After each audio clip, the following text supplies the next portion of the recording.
सभी बच्चों को नमस्कार। मैं धनंजय सोनकर, लेक्चरर केमिस्ट्री, आज की क्लास में आप लोगों का स्वागत करता हूँ। आज की क्लास में हम लोग सीखेंगे बोरबरी इलेक्ट्रॉनिक विन्यास। कक्ष और कक्षक दोनों में इलेक्ट्रॉनों को अलग अलग तरीके से भरने का नियम है। आज हम लोग कक्ष में या कोश में इलेक्ट्रॉनों को भरना सीखेंगे बोरबरी नियम के अनुसार। तो सबसे पहले हम लोग बोरबरी नियम को देख लेते हैं कि बोरबरी नियम में इलेक्ट्रॉन किस तरीके से भरा जाएगा। बोरबरी नियम के अनुसार किसी कोश में अधिकतम इलेक्ट्रॉनों की संख्या 2n² के बराबर होती है। मतलब किसी भी कोश में हम लोग 2n² से अधिक इलेक्ट्रॉन नहीं भर सकते। अधिकतम 2n² के बराबर इलेक्ट्रॉन भरेंगे। सेकेंड नियम ये बोलता है कि अंतिम कोश में 8 से अधिक इलेक्ट्रॉन नहीं हो सकते। थर्ड नियम, अंतिम से एक पहले कोश में 18 से अधिक इलेक्ट्रॉन नहीं हो सकता है। और चौथा नियम, आंतरिक कोश अपूर्ण होते हुए भी नए कोश में इलेक्ट्रॉन भरे जा सकते हैं। तो इन नियमों का उपयोग करके हम लोग इलेक्ट्रॉनिक विन्यास सीखेंगे। तो उससे पहले इलेक्ट्रॉनिक विन्यास देखने से पहले हम लोग ये देख लेते हैं कि कौन से कोश में कितने इलेक्ट्रॉन जाएंगे। पहले कोश में कितना जाएगा, दूसरे में कितना जाएगा, तीसरे में कितना जाएगा, चौथे में कितना जाएगा। तो 2n² नियम के अनुसार यदि n बराबर 1 रखे तो पहले कोश में अधिकतम इलेक्ट्रॉनों की संख्या 2 होगी।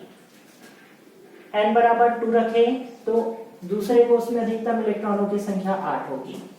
n बराबर 3 रखे तो तीसरे कोश में अधिकतम इलेक्ट्रॉनों की संख्या 18 होगी। यदि n बराबर हम लोग 4 रखते हैं तो चौथे कोश में अधिकतम इलेक्ट्रॉनों की संख्या हमको 32 मिलेगी। सभी गणना दिया हुआ है। n बराबर 5 रखने पर अधिकतम इलेक्ट्रॉनों की संख्या 50 होगी। तो इसके बाद लेकर चलते हम लोग एक उदाहरण से इस नियम के अनुसार इलेक्ट्रॉनिक विन्यास। देखो कैसे होगा। सबसे सरल एग्जांपल लेकर चलते हैं हम लोग सोडियम का। अच्छा, इलेक्ट्रॉनों की संख्या के लिए हमको सभी का इलेक्ट्रॉन परमाणु क्रमांक पता होना चाहिए, जिससे इलेक्ट्रॉनों की संख्या हम लोग ज्ञात कर सकें। किसी भी परमाणु में इलेक्ट्रॉनों की जो संख्या होती है वो परमाणु क्रमांक के बराबर होता है। ठीक है, तो सोडियम का परमाणु क्रमांक होता है 11। तो हमको सोडियम परमाणु में अधिकतम 11 इलेक्ट्रॉन भरना है। तो 11 इलेक्ट्रॉन कैसे भरेंगे? पहले कोश में अधिकतम 2 इलेक्ट्रॉन भर सकते हैं, तो पहले कोश में 2 इलेक्ट्रॉन भर दिए। 11 में से 2 इलेक्ट्रॉन पहले कोश में चले गया, बचा हमारे पास 9 इलेक्ट्रॉन। अब सेकेंड कोश स्टार्ट होगा। 9 इलेक्ट्रॉन है हमारे पास। दूसरे कोश में हमको भरना है 8 इलेक्ट्रॉन, तो हम लोग 8 इलेक्ट्रॉन भर देते हैं। इसके बाद बचा हमारे पास 1 इलेक्ट्रॉन। तीसरे कोश में भरना है हमको 18 इलेक्ट्रॉन। ठीक है, लेकिन हमारे पास 18 इलेक्ट्रॉन नहीं है, हमारे पास मात्र 1 इलेक्ट्रॉन बचा हुआ है, तो उसे अंतिम कोश में हम लोग भर देते हैं। इस तरीके से अंतिम कोश में आएगा केवल 1 इलेक्ट्रॉन। इस प्रकार सोडियम का जो इलेक्ट्रॉनिक विन्यास हो जाएगा हमारा, वो हो जाएगा 2 8 1, जिसमें सोडियम के अंतिम कोश में मात्र 1 इलेक्ट्रॉन होगा। देखो इसके बाद अगला दूसरा एग्जांपल लेते हैं क्लोरीन। क्लोरीन का परमाणु क्रमांक होता है 17। तो इसके अंतिम कोश में टोटल 17 इलेक्ट्रॉन होंगे। 17 इलेक्ट्रॉन कैसे बनेंगे? पहले कोश में तो 2 इलेक्ट्रॉन, कोई कंफ्यूजन नहीं। दूसरे में 8 इलेक्ट्रॉन, इसमें भी कोई डाउट नहीं होना चाहिए। टोटल 10 इलेक्ट्रॉन भरे जा चुके हैं। परमाणु क्रमांक 17 इलेक्ट्रॉन होगा, तो 10 हम लोग ऑलरेडी भर चुके हैं। तो अब हमारे पास बचे मात्र 7 इलेक्ट्रॉन। तो अगले कोश में हमको भरना तो 18 है, लेकिन हमारे पास है केवल 7 इलेक्ट्रॉन। तो इस कोश में मात्र 7 इलेक्ट्रॉन भरे जाएंगे। तो इस प्रकार क्लोरीन का जो इलेक्ट्रॉनिक विन्यास होगा वो होगा 2 8 7। इस तरीके से क्लोरीन में इलेक्ट्रॉन भरे जाएंगे। ये तो हो गए कुछ सरल अणु। ठीक है, अब इसके बाद हम लोग लेकर चलते हैं कुछ कठिन अणुओं का इलेक्ट्रॉनिक विन्यास। तो कठिन अणु में थोड़े से ऐसे अणु को लेकर चलते हैं जिनमें इलेक्ट्रॉनों की संख्या अधिक हो। जैसे एक उदाहरण लेकर चलता हूं मैं, सीजियम। सीजियम का परमाणु क्रमांक होता है 55। तो हमको क्या करना है, टोटल 55 इलेक्ट्रॉन को भरना है। ठीक है, देखते हैं पहले कोष में कितना आएगा, दूसरे कोष में कितना आएगा, तीसरे कोष में कितना आएगा। तो पहले कोष के लिए तो हमारे पास पर्याप्त इलेक्ट्रॉन है, तो 2 इलेक्ट्रॉन बहुत आसानी से भर सकते हैं। पहले कोष में 2 इलेक्ट्रॉन, दूसरे कोष में 8 इलेक्ट्रॉन, टोटल 10 इलेक्ट्रॉन हुआ है। हमारे पास 55 थे, 45 इलेक्ट्रॉन अभी भी बचे हुए हैं। तो अगले कोष में भरेंगे 18 इलेक्ट्रॉन। ठीक है, अब फिर से काउंट कर लेते हैं हमारे पास कितने इलेक्ट्रॉन बचे। 2 पहले कोष में, दूसरे कोष में 8, तीसरे में 18, टोटल 28 इलेक्ट्रॉन फिलअप कर चुके हैं। 3 कोष तक हमारा इलेक्ट्रॉनों की संख्या हो चुका है। चौथे कोष में हमको 32 इलेक्ट्रॉन भरना है। हम लोग 18 भर चुके हैं, तो 55, इसमें से 18 इलेक्ट्रॉन फिलअप हो चुका है। बचा हमारे पास टोटल 27 इलेक्ट्रॉन। चौथे कोष की मैक्सिमम क्षमता जो है वो 32 है, तो इसमें टोटल कितने इलेक्ट्रॉन आने चाहिए, 27 इलेक्ट्रॉन आने चाहिए। है क्लियर, इसमें टोटल 27 इलेक्ट्रॉन आने चाहिए। लेकिन अब समस्या देखो, हमारा नियम क्या कहता है, थोड़े से नियम में आ जाते हैं। ये हमारा अंतिम कोष हो गया, टोटल 27 इलेक्ट्रॉन का। नियम क्या बोलता है, अंतिम कोष में 8 से अधिक इलेक्ट्रॉन नहीं होना चाहिए, जबकि इस कंडीशन में टोटल अंतिम कोष में 27 इलेक्ट्रॉन हो रहा है, तो फिर इस नियम का पालन कराना पड़ेगा। ठीक है, तो इसके लिए हम लोग क्या करेंगे, आंतरिक कोष को अपूर्ण करते हुए नए कोष में इलेक्ट्रॉन फिलअप करेंगे। ठीक है, इसके लिए हम लोग क्या करेंगे, आंतरिक कोष को अपूर्ण करते हुए नए कोष में इलेक्ट्रॉन फिलअप करेंगे, जिससे हमारा नियम ठीक ठाक हो जाए। तो उसके लिए क्या करेंगे हम लोग, देखो अब इसको इलेक्ट्रॉनों को तोड़कर भरना पड़ेगा। अंतिम कोष में 8 से ज्यादा नहीं हो सकता, 27 हो रहा है, तो हम लोग क्या करते हैं, 27 में सबसे पहले देखते हैं इसमें 8 कम करके। ठीक है, 27 में 8 कम कर दो, तो टोटल कितना बचा, 19। ठीक है, तो चाहो तो हम लोग इसको इस तरीके से तोड़ सकते हैं, सबसे अंतिम कोष में 8 रखना ही है, तो 8 हो जाएगा, और उसके बाद यहाँ पे क्या आ जाएगा, 19। फिर से नियम चेक करते हैं क्या ये नियम में ठीक बैठता है कि नहीं बैठता। तीसरा नियम क्या बोलता है, अंतिम में से एक पहले में 18 से अधिक इलेक्ट्रॉन नहीं होना चाहिए। अंतिम में 8 है, नियम के अनुसार है, लेकिन इसमें 19 हो गया, तो यहाँ पे फिर से गड़बड़ हो जाता है। तो इसको ठीक करने के लिए हमको क्या करना पड़ेगा, फिर से इसको दूसरे तरीके से तोड़ना पड़ेगा। दूसरे तरीके से तोड़ने के लिए इसमें टोटल 18 इलेक्ट्रॉन कम करते हैं। 18 कम करेंगे तो इसमें बचेगा टोटल 9 इलेक्ट्रॉन। ठीक है, तो 18 को हम लोग ये वाले कोष में लिखेंगे और 9 इलेक्ट्रॉन को अगले कोष में। अब फिर से देखो, अंतिम कोष में 8 से अधिक इलेक्ट्रॉन हो गए, 9, तो इसको फिर से तोड़कर लिखो। कैसे, इस कोष में 8 इलेक्ट्रॉन और एक और जो इलेक्ट्रॉन बचा उसको अगले कोष में, मतलब फिर से उसी तरीके से 9 इलेक्ट्रॉन को तोड़ना है।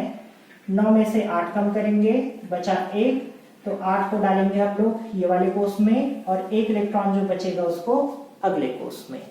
इस तरीके से एक एक कोष आगे बढ़ाकर इलेक्ट्रॉनों की संख्या को कंप्लीट करना है। चलो एक एग्जांपल और लेकर चलते हैं। अगला,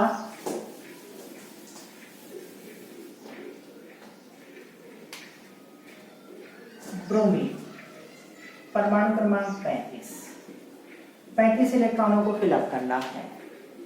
पहले कोष में जाएगा 2 इलेक्ट्रॉन, दूसरे में 8 इलेक्ट्रॉन, तीसरे में 18 इलेक्ट्रॉन। 35 इलेक्ट्रॉन है तो हमारे पास पर्याप्त इलेक्ट्रॉन है, तो पहले तो मैक्सिमम क्षमता से इलेक्ट्रॉनों को फिलअप करेंगे। अब देखो हमारे पास टोटल कितने बचे, 35 इलेक्ट्रॉन पहले थे, 28 इलेक्ट्रॉन फिलअप हो चुके हैं। ठीक है, तो दोनों का डिफरेंस कितना होगा? ये होगा 7। अब हमारे पास बचे केवल 7 इलेक्ट्रॉन। तो अंतिम कोर्स में हम लोग अब कितना, पहला कोर्स, दूसरा कोर्स, तीसरा कोर्स, अब पहुंचे चौथे कोर्स में। चौथे कोर्स में 32 इलेक्ट्रॉन फिलअप करना है, लेकिन हमारे पास है केवल 7, तो अंतिम में 7 इलेक्ट्रॉन। अब देखते हैं ये नियम का पालन कर रहा है कि नहीं कर रहा है। अंतिम कोर्स में 8 से अधिक इलेक्ट्रॉन नहीं है, अंतिम से एक पहले में 18 से अधिक इलेक्ट्रॉन नहीं है, तो ये ब्रोमीन का कॉन्फ़िगरेशन एकदम परफेक्ट है। इस तरीके से हमको इलेक्ट्रॉनिक विन्यास बनाना है। अगला उदाहरण लेकर चलते हैं हम लोग बिस्मिथ का। बिस्मिथ परमाणु क्रमांक 83, टोटल 83 इलेक्ट्रॉनों को इसके कोषों में भरना है। कैसे भरेंगे? सबसे पहले कोष में 2 इलेक्ट्रॉन, दूसरे कोष में 8 इलेक्ट्रॉन, तीसरे कोष में 18 इलेक्ट्रॉन। 83 इलेक्ट्रॉन है, हमारे पास इलेक्ट्रॉन पर्याप्त है, तो चौथे कोष में भी फुल इलेक्ट्रॉन भरा जा सकता है। चौथे कोष में जाएगा टोटल 32 इलेक्ट्रॉन। ठीक है, अब हमारे पास टोटल कितने इलेक्ट्रॉन बचे? टोटल हमारे पास 83 इलेक्ट्रॉन थे, पहले में 2, फिर 8, फिर 18, फिर 32, टोटल 60 इलेक्ट्रॉन फिलअप हो चुका है। ठीक है, तो हमारे पास अब कितने बचे? 23 इलेक्ट्रॉन। ठीक है, हमारे पास टोटल कितने बचे? 23 इलेक्ट्रॉन। तो यदि हम लोग इसके बाद वाले कोष में, 5वें कोष में 50 इलेक्ट्रॉन भरना है, 23 इलेक्ट्रॉन भर देते हैं, तो फिर से हमारा जो नियम है, अंतिम कोष में 8 से अधिक नहीं होना चाहिए और अंतिम से एक पहले कोष में 18 से अधिक नहीं होना चाहिए, इस नियम का पालन नहीं होता है। तो इस नियम का पालन करने के लिए हम लोग क्या करेंगे? 23 इलेक्ट्रॉन को तोड़कर भरेंगे। कैसे? नया कोष बनाकर। तो नया कोष कैसे बनाएंगे? 23 जो संख्या है वो 18 से अधिक है, तो सबसे पहले हम लोग क्या करेंगे? 23 में 18 इलेक्ट्रॉन को कम करेंगे। ठीक है, 23 में 18 इलेक्ट्रॉनों को कम करेंगे, तो 23 जो है वो 2 पार्ट में टूटेगा, एक 18 और उसके बाद 18 कम करने के बाद हमारे पास बचता है 5। ठीक है, तो अब हम लोग इलेक्ट्रॉन को कैसे करेंगे? ये 28 इलेक्ट्रॉन को यहाँ से हटा देंगे, इसको 2 पार्ट में तोड़ेंगे, एक 18, तो ये 18 इलेक्ट्रॉन को 5वें कोष में भरेंगे, फिर बचा हमारे पास 5 इलेक्ट्रॉन और, तो ये 5 इलेक्ट्रॉन जो है वो इसके बाद वाले कोष में चले जाएगा। ठीक, इस तरीके से। तो अंतिम कोष में 5 इलेक्ट्रॉन हो गए, उससे एक पहले में 18, फिर उससे पहले 32, फिर 18, फिर 8, फिर 2। इस तरीके से हमारा बिस्मिथ का जो इलेक्ट्रॉनिक विन्यास बनेगा 2, 8, 18, 32, 18, 5, इस तरीके से हमको बोरबरी विन्यास के अनुसार इलेक्ट्रॉनिक विन्यास बनाना है। बोरबरी इलेक्ट्रॉनिक विन्यास जो है वो एस ब्लॉक और पी ब्लॉक तत्वों के लिए बहुत ही अच्छा माना जाता है और बहुत आसानी से इसका इलेक्ट्रॉनिक कॉन्फ़िगरेशन बनाया जा सकता है। लेकिन डी ब्लॉक और एफ ब्लॉक में इस विधि से इलेक्ट्रॉनिक विन्यास बनाना थोड़ा डिफिकल्टी का काम होता है क्लियर? तो अधिकांश एस ब्लॉक और पी ब्लॉक के लिए हम लोग बोरबरी इलेक्ट्रॉनिक विन्यास का उपयोग कर सकते हैं और इसकी सहायता से अंतिम कोष में इलेक्ट्रॉनों की संख्या बहुत आसानी से ज्ञात कर सकते हैं, जो हमारे लुईस संरचना और संकरण के लिए बहुत ज्यादा उपयोगी होगा। तो अगली क्लास में मैं इसके बाद आप लोगों को आफ्बाउ नियम के अनुसार इलेक्ट्रॉनिक विन्यास बता दूंगा। तो अगला वीडियो आप लोग देखने के लिए चैनल को सब्सक्राइब कर लीजिए और बेल आइकॉन को प्रेस करके नोटिफिकेशन पाने के लिए तैयार हो जाइए।